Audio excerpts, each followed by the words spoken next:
This video is about Stage 2 of the South Australian Certificate of Education, the SACE, how to choose Year 12 subjects. Here is a graphic that summarises all of the requirements of the SACE. Some aspects are compulsory, but there's a considerable free choice so that every student can build a SACE that best suits them and helps them prepare for a future beyond school.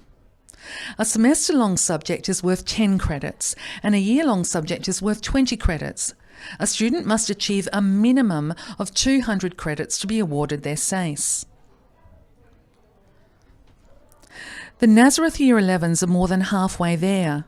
They have successfully completed their personal learning plan, at least 10 credits of numeracy, and by the end of the year will have also successfully completed 20 credits of English.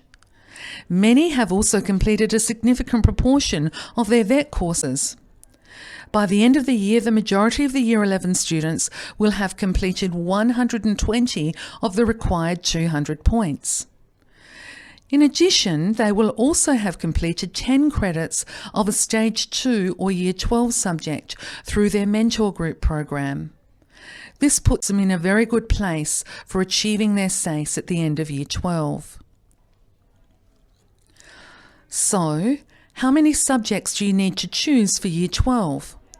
Well, every student's SACE might look different because every student is different. However, here are some general guidelines for choosing subjects.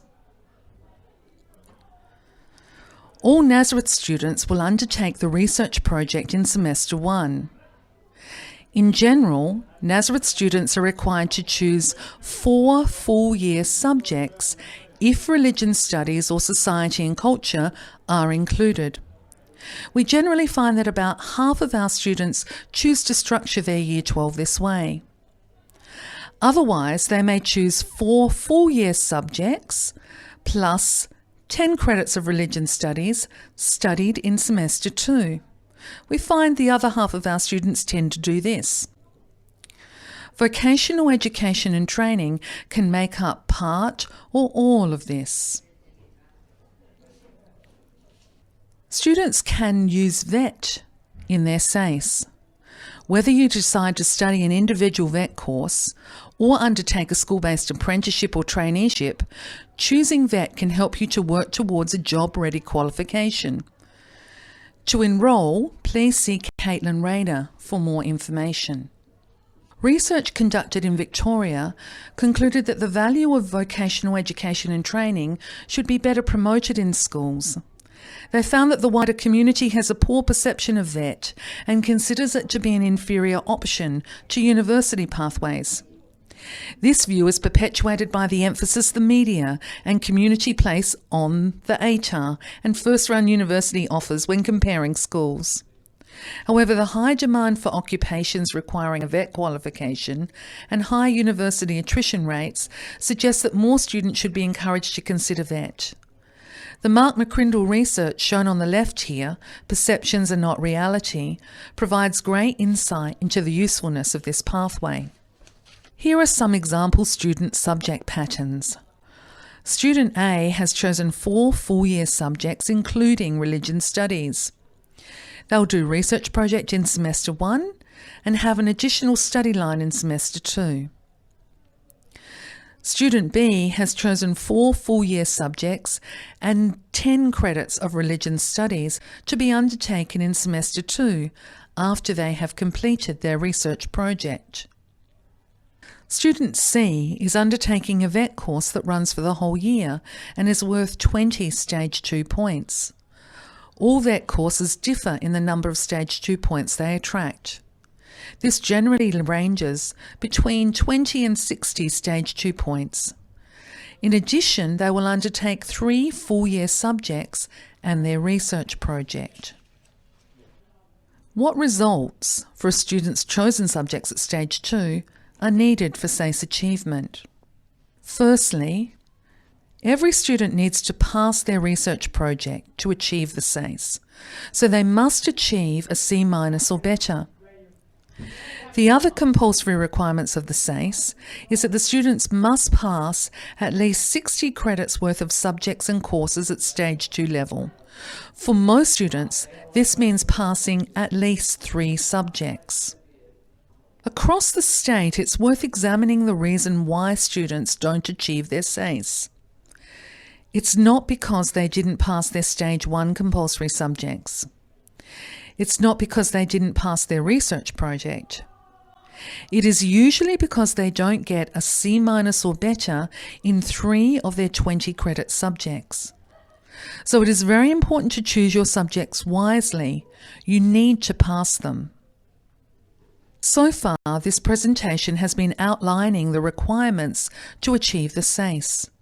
There are additional requirements if students would like to obtain an ATAR, an Australian Tertiary Admissions Rank, that can be used as one of the ways to access university. For this reason, many students will enrol in 4 20-credit subjects. This slide shows the requirements for the SACE alongside the requirements for an ATAR. Firstly, to get an ATAR, a student must achieve the SACE. This means passing all of the compulsory requirements at both Stage 1 and 2. In addition to this, they must be enrolled in at least 90 credits of tertiary admission subjects, TAS subjects as they're called. The vast majority of the subjects available at Nazareth are TAS subjects. These are marked in our handbook. 60 points worth of subjects must come from year-long subjects. A completed VET Certificate 3 can count for up to 20 points of the ATAR.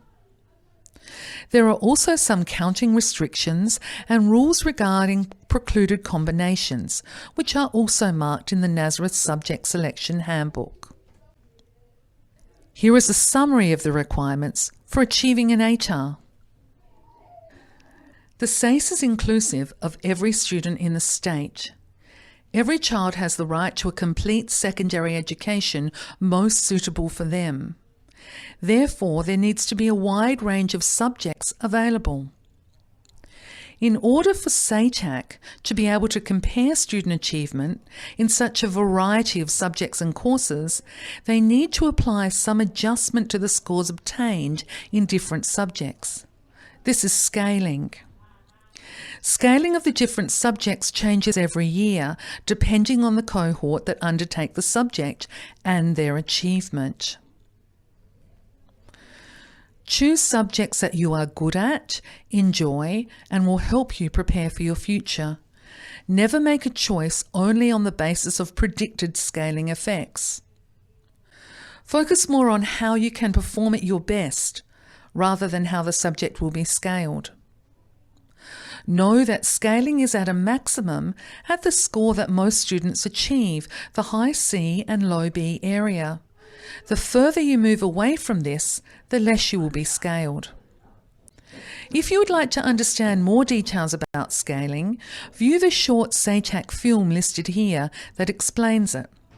There is a lot of misinformation about scaling, so quality information is important. How will each subject be assessed at Stage 2? 70% of the marks in any Stage 2 subject are school-based, determined by tasks set by the teacher and marked by the teacher. Those marks are then moderated by the SACE board. The results range from A+ to E-. 30% of the marks are allocated to the external task in the subject. This external task can take a variety of forms. It can be an examination, an investigation, a presentation, a performance, and many other forms.